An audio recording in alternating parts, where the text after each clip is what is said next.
Alright, so working on the CRV today, and the thing we're doing today is front brakes.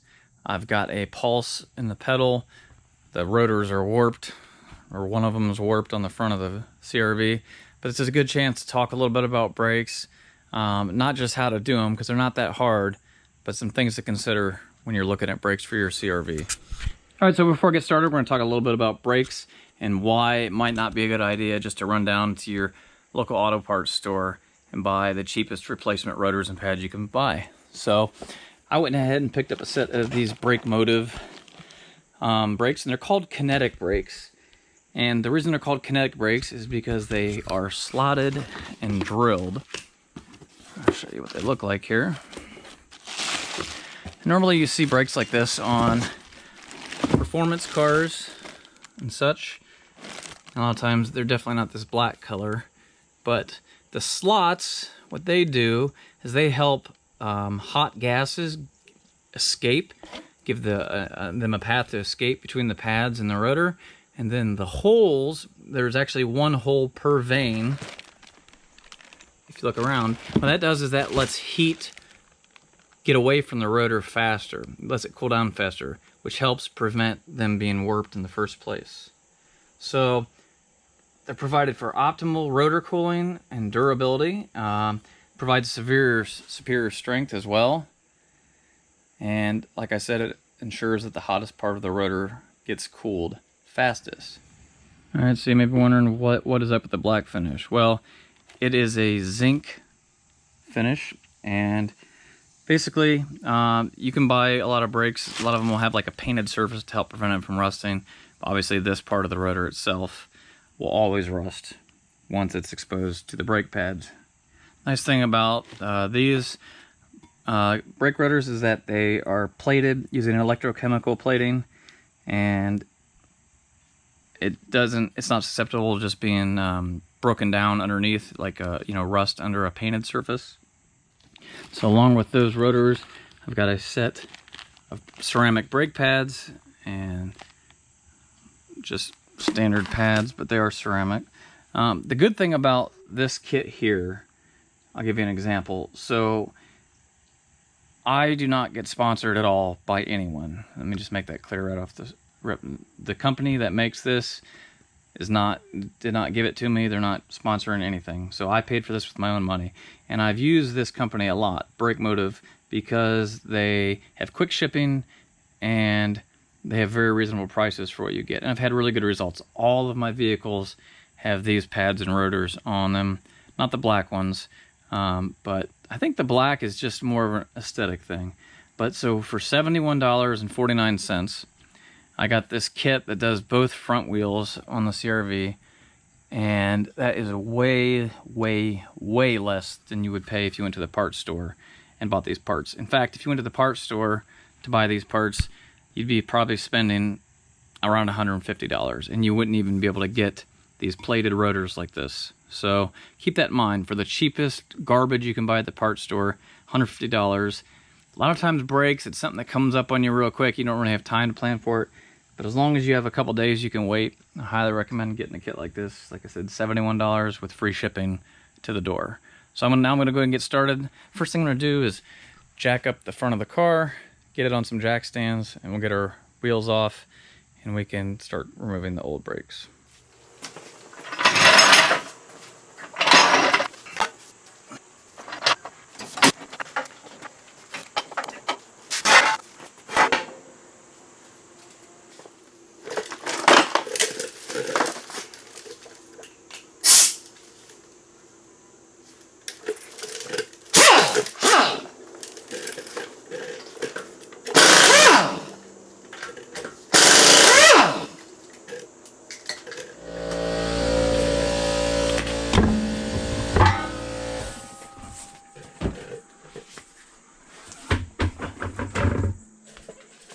Alright, so here's what we're dealing with.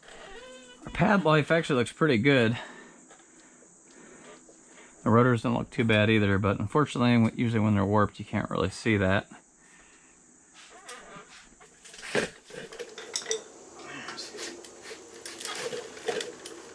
These screws out here, if you use a regular screwdriver, just be careful.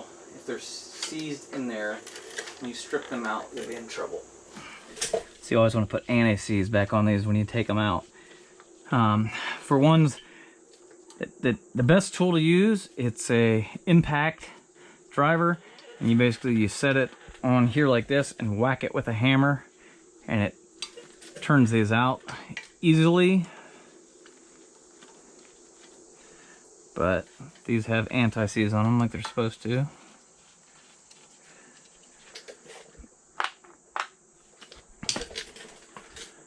All right.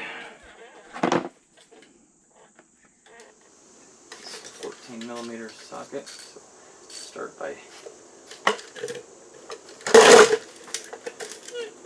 the caliper off.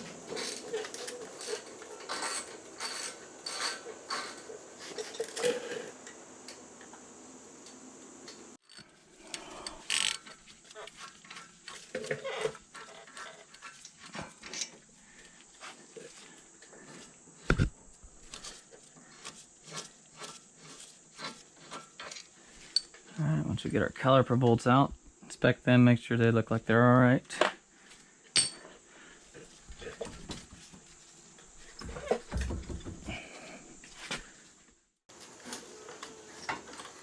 comes off.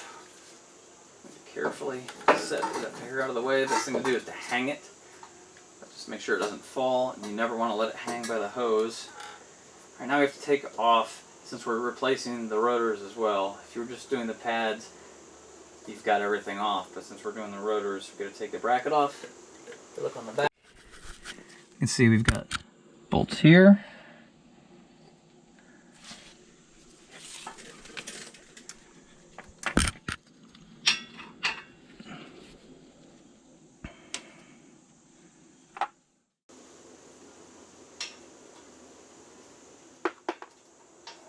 $17mm.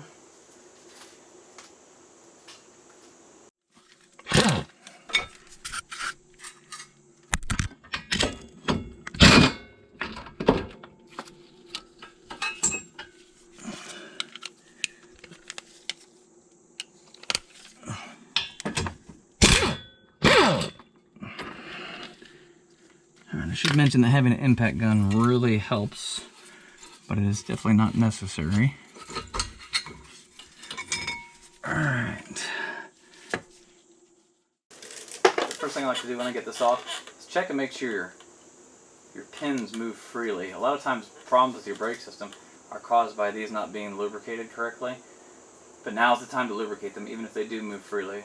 So let's see, you pull them out and we'll wipe all the old grease off. And we'll replace it with new grease. And these are different from side to side. One has like a rubber bushing on it. Just keep that in mind. You can get a set of these new at the local hardware store, or at your brake store, auto parts store.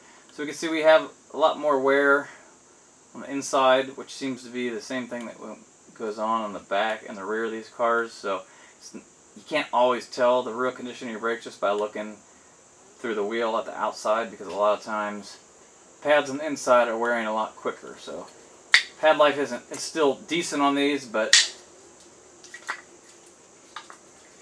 they'll be replaced anyway. So now to get the rotor off, we'll just slide off. If it's been on there a while and it's a little rusty, sometimes you just smack it with a hammer. These are pretty good shape. Came right off.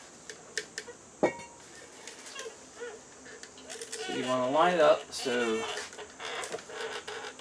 the screw holes match up with the screws that we took out.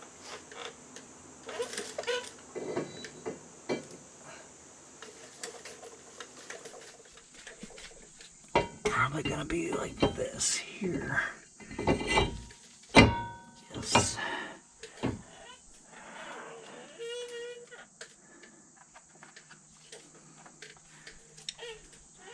I'm going to go ahead and reinstall the screws. Just make sure they have anti-seize on them.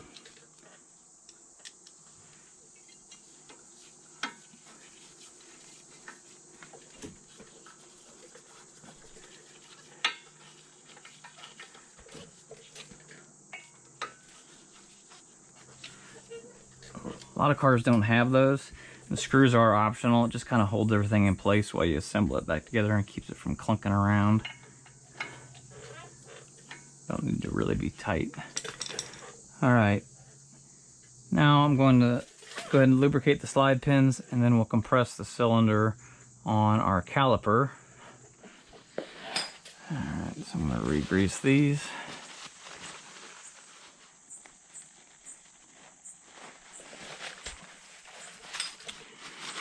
Alright. What you can do is take an old brake pad, stick it in here, our compressing tool.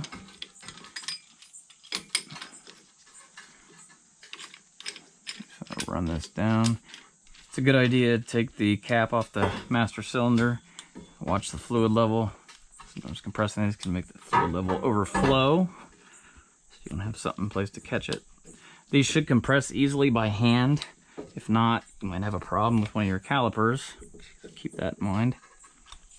Especially these Honda ones, because there's only a single piston. So you just want to compress it so it's all the way in. Snugs up, and then take it off here.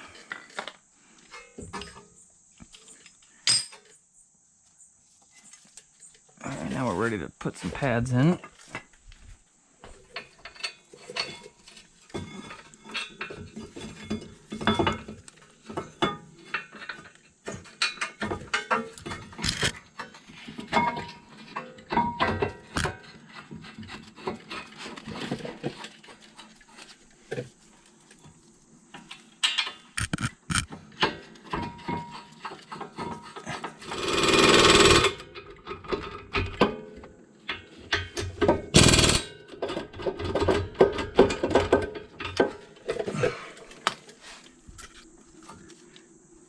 These did not come with shims, so if your new shims are not in good shape, when the shims are those little pieces of metal, then you'll have to get some new ones.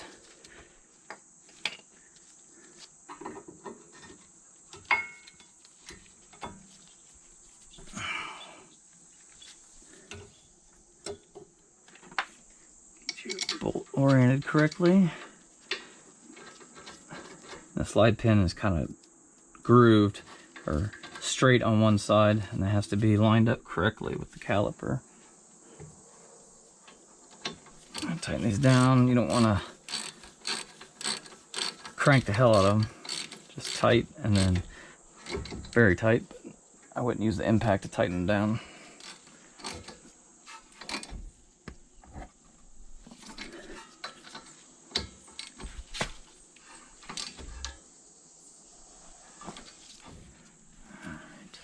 What I'm going to do is I'm going to go ahead and pump the brakes a few times to get that compressed, and then I'll go do the other side.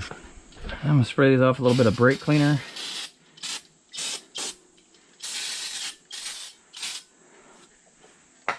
And then this side is done, and we are ready to put the wheel back on. I'll get them snug down, and then once I get the car on the ground, I'll torque them with the torque wrench by hand. Alright, so you want to check your master cylinder fluid level. You don't want it to be above the max. If it is, like in my case, I'm going to take some out. If not, top it up to the max level. As your brake pads wear, your fluid level goes down to compensate for the wear. Alright, and then we're ready to go for a test drive and try them out. Alright, so going out for a test drive. You just don't want to heat them up too much. It's the only thing. Just make some normal stops. You want to get the pads kind of worn in. With these drilled and slotted rotors, it is normal to hear a little bit of a hum, especially at first when you apply the brakes. It's just the sound of the pads breaking into the rotors, so keep that in mind. It doesn't mean there's something wrong if you hear a little bit of a hum. They do work really good, but you don't really want to test them out unless you have to too much at the beginning until you get them broke in, just like any new brakes. Hopefully the video was helpful. Like I said, this is a performance upgrade. It is just a Honda CRV, but Anything that makes you stop quicker and safer is always a good thing. Hope the video helps you. If you liked it, be sure to like the video. There'll be links in the description below where I purchased the products. Like I said, I just paid for them with my own money, so it doesn't do me any good if you buy them or not. But just to help you out, I'll put a link below where I bought them, and other products used in the video will be below as well. So we'll see you next time. Thanks.